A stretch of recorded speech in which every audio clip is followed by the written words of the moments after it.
சரி வை. ஹலோ, என்னலாச்சு? ஆ என்னாச்சு? என்ன ஹலோ, சார்? என்னலாச்சு? அது அந்த எது? வண்டி அவன் வண்டி அவன் அது பண்ணாண்டான் கிடக்கட்டும் அப்படின்ட்டு போயிட்டான். இன்னும் எப்படி இங்க வந்து ஜெராக்ஸ் எடுத்துட்டு போவானா? ஆ பேப்பர் என்கிட்ட கேட்டான், நான் ஆ கொடுத்தேன். ஆ ரிஜிஸ்ட்ரேஷன் ஆயிட்டான்னா இல்ல அப்படின்னு ஆ அதனால போட்டோ எடுத்தான், அதனால போயிட்டான். ஆ என்ன போய் என்ன செய்ய போறானா? அது தெரியல. ஆர்டிஓ ஆர்டர் வாங்கிட்டு வரட்டும், சரிதானே? ஆர்டிஓ ஆர்டர் வாங்கிட்டு வண்டியை கொண்டு வர சொல்லு. தெரியல சார், நான் இல்ல. அப்புறம் நான் சொன்னேன், ஏன்னா நீங்க நான் சொன்னேன், நீங்க கேட்கல. இனி உங்க பாடு, நீங்களே டைரக்டா நீங்களே பேசி நீங்களே முடிச்சுடுன்ட்டேன். இன்னும் பெரிய இவன் நினைப்புல அலைதானா?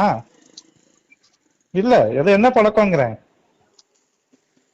என்னடா நான் சொல்லிட்டேன்.